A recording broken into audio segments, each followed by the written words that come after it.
Well, this starts National Cybersecurity Awareness Month, and we have a really interesting story. Our guest here, Gary Malefsky, is with the company Snoopwall. Gary, thanks for being here. It's an interesting and alarming story that you have about this study. I think this is bigger than Ebola right now because 500 million people are infected and they don't know it. But it's not them, it's their smartphones. So tell me the breakdown. How does this happen? So let me give you an example. If you went to the hardware store, you'd buy a flashlight and you'd turn it on and you'd use it to find your car keys at night or to do some work. We've all installed a flashlight app on our phones. This is the app that you put on and it just goes up. It's a flashlight. Exactly. And instead of being a normal flashlight, when you hit the on button, this flashlight app is kind of like a real flashlight from the hardware store, except it was made by Mr. Gadget. And it opens up and it says, Brett, can I have your name, address, credit cards, bank account information, family photos, videos, where you're located right now, and all your friends and contacts, and can I send that out over this little satellite dish attached to the flashlight? You probably wouldn't buy that flashlight and you wouldn't hit the on switch. But that's what's happening? That's what's happening.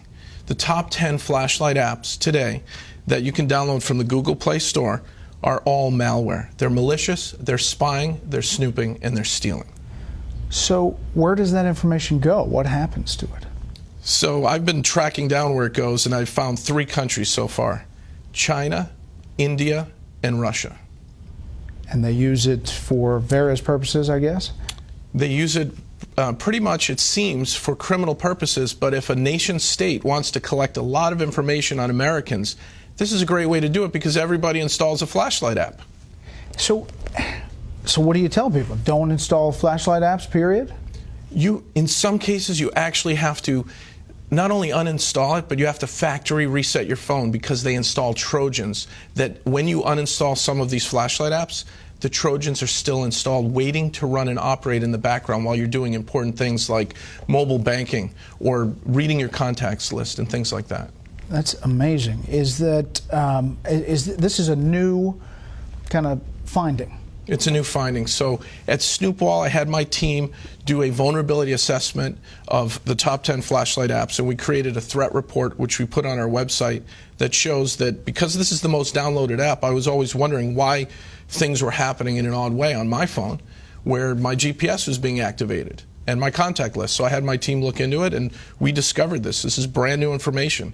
Top 10 flashlight apps, 500 million downloads, all acting in a very malicious way.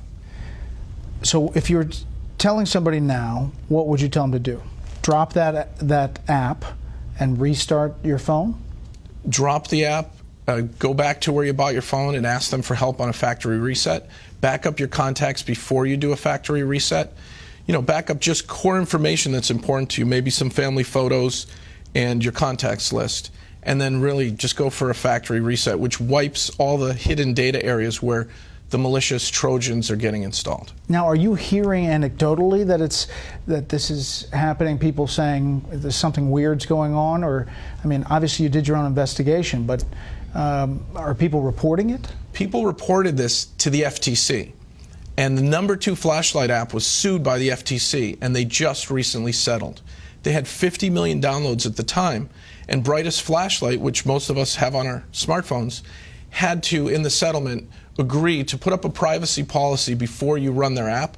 The privacy policy, Brett, is 25 pages of legalese saying, yes, we spy on you, yes, we geolocate you, yes, we want your mobile data off your phone. We want all this info, accept or don't run our app. And most people don't read it and they hit accept. That was their settlement with the FTC. So you just scroll down, as many people do, and through all of the legalese, and people push accept. You don't even have to scroll. The buttons are right there on the front page of the new version of Brightest Flashlight app, and they're up to 100 million downloads now. How big a deal is cybersecurity now? We hear about it, we do stories about it, but how big a deal is this for our culture as we get more and more people with phones, smartphones, and using their computers? I'm worried about kids, teenagers, families that, you give your kid an iPad or a Droid tablet and you let them play and they install apps that do these things, that geolocate your children. And if they're online predators or cyber criminals, they're going to get at our families because this is the back door into our homes. and even into our businesses because we've installed malware and not known about it. So you would recommend going to the hardware store and getting the flashlight instead of actually getting the app?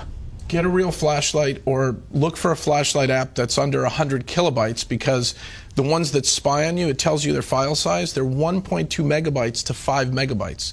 Those are big files to just turn the light on and off. So if you find a really, really tiny flashlight app, a privacy flashlight, you'll be safe. Wow, that is unbelievable news, and thank you for coming in. Again, the website? Snoopwall.com. Okay. Gary, thanks a lot. Brett, thank you.